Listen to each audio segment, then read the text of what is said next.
नमस्कार। आज हम एक बहुत ही, आप कह सकते हैं, दिलचस्प मुद्दे पर बात करने वाले हैं।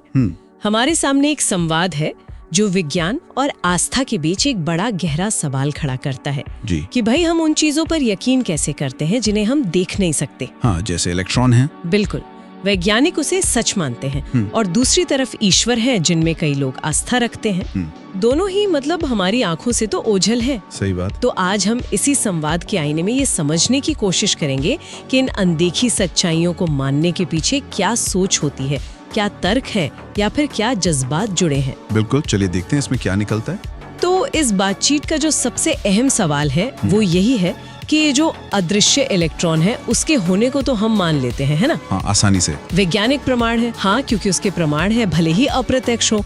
पर जब ईश्वर की बात आती है जो वो भी अदृश्य है, तो अक्सर एक कश्मकश सी क्यों महसूस होती है? ये सवाल तो बिल्कुल पते का है और ये संवाद इसी फर्क को सामने लाने की कोशिश करता है। देखिए, इलेक्ट्रॉन को हम सीधे नहीं देखते, ये सच है। हाँ, पर उसके असर, उसके प्रभाव वो बिल्कुल साफ हैं और नापे जा सकते हैं। जैसे बिजली का करंट है, या लैब में आप कणों के रास्ते देखते हैं, या फिर माइक्रोस्कोप का डेटा। ये सब क्या है? ये अप्रत्यक्ष सबूत है, पर इन्हें मापा जा सकता है। अच्छा। अब ईश्वर के मामले में कम से कम इस संवाद के अनुसार हमारे पास वैसे वैज्ञानिक उपकरण नहीं हैं जिनसे उन्हें नापा जा सके। हाँ बिल्कुल, नापने का कोई साइंटिफिक पैमाना नहीं है, ऐसा ये संवाद कहता है। अच्छा, तो मतलब ये हुआ कि दोनों को ही हम सीधे नहीं बल्कि उनके असर से ही जानते हैं। क्या ये संवाद दोनों को एक ही तरह से देखने की बात कर रहा है? देखिए, एक स्तर पर हाँ, संवाद का इशारा यही है कि पहचान अप्रत्यक्ष ही है, असर से ही है। पर, और ये बहुत बड़ा पर है, यहाँ मापने का पैमाना बिल्कुल अलग है। कैसे? इलेक्ट्रॉन का असर हम नापते हैं वोल्ट में, एम्पियर में, है ना, वैज्ञानिक इकाइयों में। हाँ।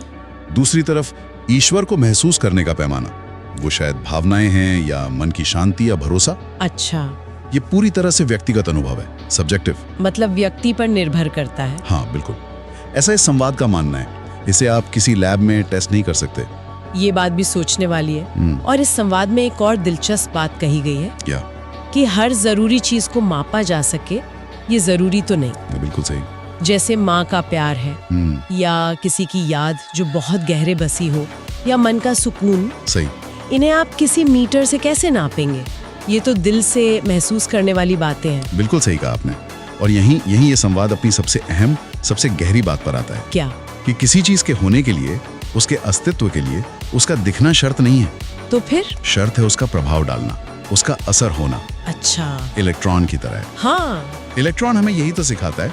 वो खुद नहीं दिखता, पर उसका असर देखिए, पूरी दुनिया चला रहा है, टेक्नोलॉजी, बिजली, सब कुछ। बात तो सही है। तो शायद ये संवाद इशारा कर रहा है कि ईश्वर या ऐसी दूसरी अनदेखी आस्थाएं भी कुछ इसी तरह हों। मतलब अदृश्य हैं, पर अगर उनका होना किसी की जिंदगी में सचमुच कोई फर्क ला रहा है, कोई बदलाव ला रहा है, कोई सकारात्मक असर डाल रहा है, तो उनके होने का, उनके वजूद का सबूत शायद उनके इसी प्रभाव में देखा जा सकता है। ये एक अलग नजरिया है सोचने का। बिल्कुल।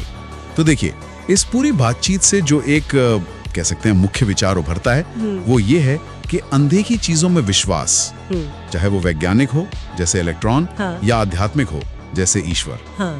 ये अक्सर उनके प्रभावों को, उनके असर को देखने या महसूस करने पर ही निर्भर करता है। भले ही उन प्रभावों को मापने या महसूस करने के तरीके बहुत अलग हों। हाँ बिल्कुल। एक तरफ वैज्ञानिक उपकरण हैं, गणित है, डेटा है, और दूसरी तरफ शायद व्यक्तिगत अनुभव हैं, एहसास हैं, भावनाएं हैं। तो ये हमें एक बड़े सवाल पर लाकर छोड़ देता है ना?